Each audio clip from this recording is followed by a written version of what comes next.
जय मसीह की। आज एक कहानी मैं आपके बीच में लेकर के आया हूँ।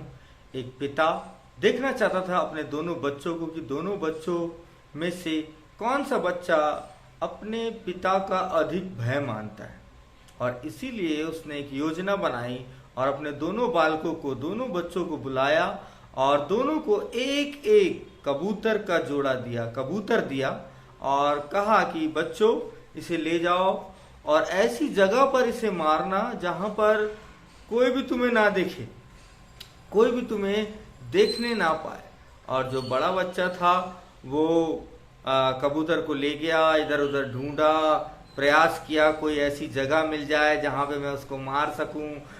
कभी वो कहीं गया, कभी वो कहीं गया, कभी छुपा, कभी पेड़ के ऊपर गया, और बहुत प्रयासों के बाद वो कबूतर को वैसे ही रखा रहा। लेकिन जो छोटा था वो अपने वॉशरूम में गया, बाथरूम में गया और कबूतर की मुंडी उसने मरोड़ दी और कबूतर जो है मर गया।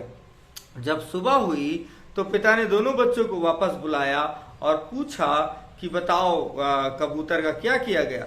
तो बड़े बच्चे ने बोला कि पिताजी मैंने बहुत प्रयास किया लेकिन मैं उस कबूतर के बच्चे को मार नहीं पाया। तो छोटे बच्चे से पूछा गया तो उसने कहा हाँ, मैंने उसे ऐसी जगह मार दिया जहां पर मुझे किसी ने नहीं देखा।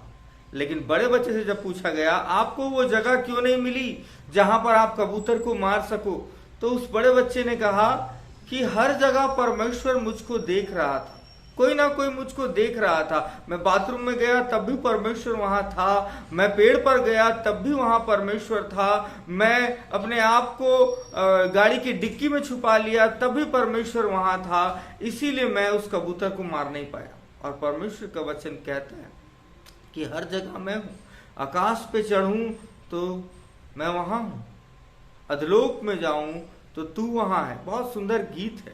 और आज मैं आप लोगों के साथ बातें करना चाहता हूं इस कहानी को लेकर के कि परमेश्वर का भय कितना इंपॉर्टेंट है, बहुत जरूरी है। भय कई बार बहुत अच्छा होता है, बहुत अच्छा होता है हमारे जीवन में भय मानना, और सबसे अच्छा होता है कि हम परमेश्वर का भय माने। कई बार हमें भय होता है इसीलिए हम आग में नहीं जलते, कई बार हमें भय होता है इसीलिए हम पानी में छलांग नहीं मारते हैं, और इसीलिए परमेश्वर का भय जरूरी है। इब्रानियों की पत्री उसका 10 अध्याय उसके 31 पद में कहा गया है कि वो अपने लोगों का न्याय करेगा, और परमेश्वर के हाथों में पड़ जाना भयानक बात है। इसीलिए परमेश्वर का भय रखें, ये जानिए उस बड़े बच्चे की तरह, उस बच्चे की तरह कि परमेश्वर हमारे साथ है, वो पिता हमारे साथ हमेशा हमेशा से है। आप जरा कल्पना करके देखिए, क्या आप अपने पिता के सामने, आपके पिता के सामने किसी पान की दुकान में स्मोकिंग कर सकते हैं, सिगरेट पी सकते हैं? नहीं पी सकते, क्योंकि आपको परमेश्वर का भय वहां होगा, आपको उस पिता का भय वहां पर होगा।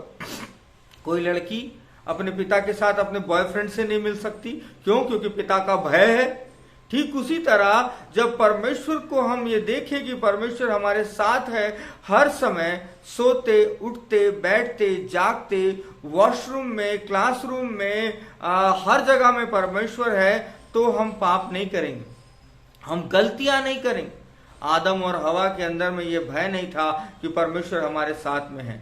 आज यदि आपको परमेश्वर के निकट जाना है, परमेश्वर से और पवित्रता प्राप्त करनी है, तो दो बातें याद रखें कि परमेश्वर हमेशा हमारे साथ रहता है, हर जगह हर परिस्थिति में हमारे साथ रहता है। जब हम गुनाह करते हैं तब भी वो हमारे को देखता है। इसीलिए आप छुप के करिए, अंधकार में करिए, मनों में करिए, विचारों में करिए। दुनिया से आप छुपा सकते हैं लेकिन परमेश्वर से आप छुपा नहीं सकते। इसीलिए बंद करिए उन गंदे कामों को। याद करिए कि परमेश्वर आपके साथ है। भय मानिए परमेश्वर का, परमेश्वर का भय मानिए, क्योंकि यदि आप परमेश्वर का भय नहीं मानते हैं तो आपके लिए एक दिन न्याय रखा है, और कोई नहीं, परमेश्वर ही आपका न्याय करेगा। और भयानक बात है परमेश्वर के हाथों में पड़ जाना।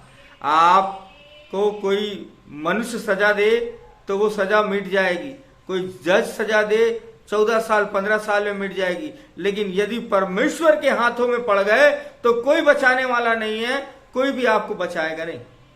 याद करिए, उस छोटे लड़के की तरह मत बनिए कि जो कह दे कि मुझे कोई नहीं देख रहा।